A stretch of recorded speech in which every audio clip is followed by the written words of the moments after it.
Vamos dar boa. Agora, Olá, nós somos da Squad Mary Jackson. Eu sou a Júnia, temos a Melissa e a Eliette aqui hoje na apresentação. Nós começamos nosso exercício importando as bibliotecas necessárias para resolverem as questões. Importamos o nosso data frame e fizemos um DF Read para exibir as primeiras linhas e ter uma noção dos nomes das colunas também e as quantidades. Iniciamos a nossa data análise exploratória, rodamos o df.info para ele mostrar os tipos de dados do nosso data frame.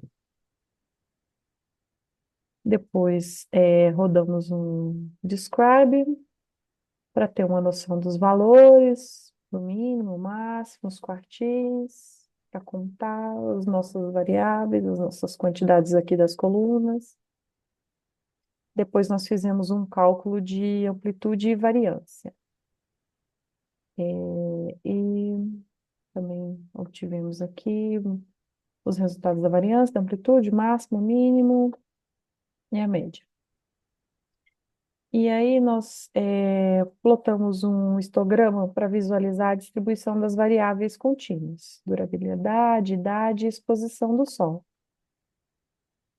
E nós chegamos a esse seguinte resultado, que nos dados acima nós podemos observar que a idade máxima de nossas voluntárias é de 60 anos e a mínima é de 18, com uma média de 36 anos e o desvio padrão de 12,62. A durabilidade média é de aproximadamente 17 horas, variando de 5 a 48 horas. Há uma grande dispersão dos dados, com alguns produtos apresentando durabilidade muito superior ou inferior à média. A idade das voluntárias é de aproximadamente 37 anos, variando entre 18 a 60 anos. Há uma durabilidade relativamente uniforme das idades na amostra. Quanto à exposição do Sol, a média é de 0,44. A maioria das voluntárias foi exposta ao Sol, conforme indicado pela contagem. ID produto e ID voluntária, ambas as variáveis têm distribuição uniforme, cada uma com valor aparecendo aproximadamente o mesmo número de vezes. olá, eu sou a Melissa e eu vou estar explicando as nossas resoluções do desafio 1 referente aos cosméticos. No início do exercício 1, nós iniciamos a separação das fórmulas salvando elas em diferentes variáveis.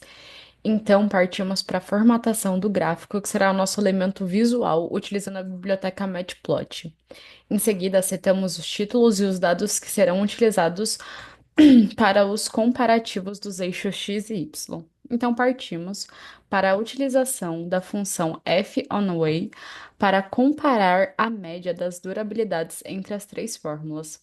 O resultado gerado por essa função já nos entrega o valor de p. Então, criamos uma última variável contendo o valor de alfa e, por fim, a lógica do if que delimita se existe ou não uma diferença significativa na duração das fórmulas.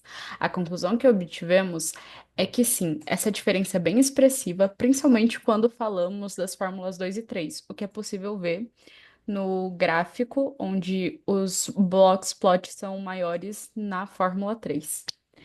Seguindo para o segundo exercício do desafio, ainda analisando as questões de durabilidade, nossas amostras foram expostas ao Sol. Então, um modelo linear é criado usando a função ALS da biblioteca StatsModels, e a fórmula é usada pois, nesse caso, a durabilidade passa a ser variável e começamos a considerar a variável exposição underline Sol. Novamente, fazemos um if usando o valor alfa para identificar se a diferença persiste ou se obtivemos novos insights, agora que o fator da fórmula ter sido exposta ao sol. Por fim, novamente montamos um elemento visual para entendermos melhor a diferença entre as fórmulas quando expostas ao sol ou não. O gráfico em azul são a amostra que não foi exposta ao sol, e em vermelha a amostra que foi exposta ao sol. A gente consegue ver variações na sua durabilidade E além dessa análise, foi feita uma outra análise considerando a idade dos participantes. Os métodos utilizados são os mesmos da última explicação, porém a diferença é que a variável utilizada é a idade dos participantes da amostra, que vai de 18 a 60 anos, e não mais a exposição ao sol. O gráfico que é plotado nessa segunda análise leva em consideração no eixo X as idades e no eixo Y a durabilidade delas.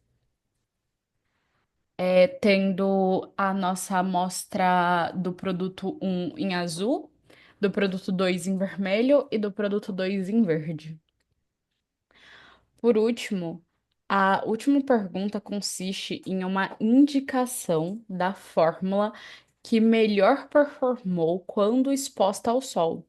Iniciamos tirando a média da duração das fórmulas quando expostas ao sol. E para que a indicação acompanhe dados visuais, criamos um gráfico que mostra que a terceira fórmula é a que obteve o melhor desempenho, tendo sido exposta ao sol ou não.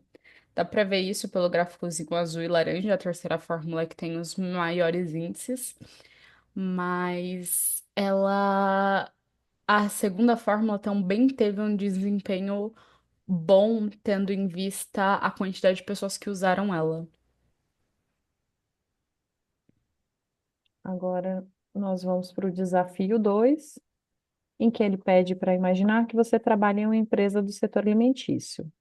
E o preço do determinado produto, o novo picolé, tem uma distribuição normal, com média igual a R$ 7,85. Desvio padrão igual a 3,32. Suspeita-se que devido ao verão, em determinadas das localidades de praia, o preço do picolé esteja mais caro. Para verificar esse efeito, é estatisticamente significativo, para verificar se é estatisticamente significativo. Contrataram você para analisar os dados. Suponha que para realizar essa análise você tenha os dados de 45 lojas em cidades do litoral, escolhidas aleatoriamente. E constatou que o preço médio do picolé é de 11,52. Aí ele questiona: você pode concluir que existe diferença de preços estatisticamente relevantes com significância, com 5% de significância? Aí nós colocamos aqui os dados do problema com a 7,85 da média populacional, a média da amostra de 11,52, o desvio padrão de 3,32 e o número do tamanho da amostra 45. Aí realizamos o cálculo do valor de teste T, que nos ajuda a verificar a média amostral e é significantemente diferente, nos ajuda a verificar se a média amostral é significantemente diferente da média populacional. O numerador calcula a diferença entre a média amostral e a média populacional. E o denominador ajusta o desvio padrão pela raiz quadrada do tamanho da amostra, calculando o erro padrão da média. A T-stats T-stat, a média amostral, dividido pelo aqui na fórmula. O grau de liberdade, n-1.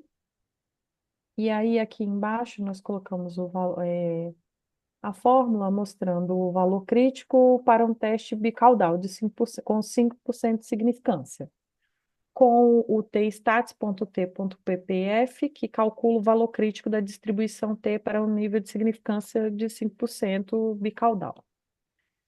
Esse valor crítico, ele define o ponto de corte para rejeitarmos ou não a hipótese nula.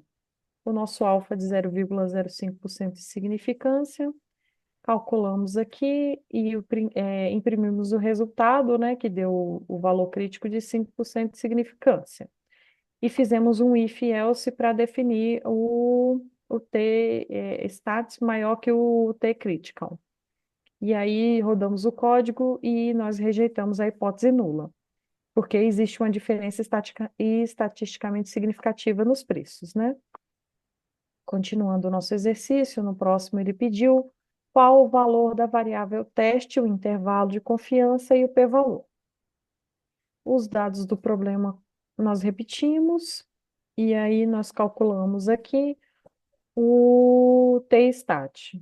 que ajuda, é o mesmo do outro, né? Verificando a média da amostra, significa diferentemente da média populacional. Printamos o valor da variável aqui e o valor da variável teste T deu 7,42.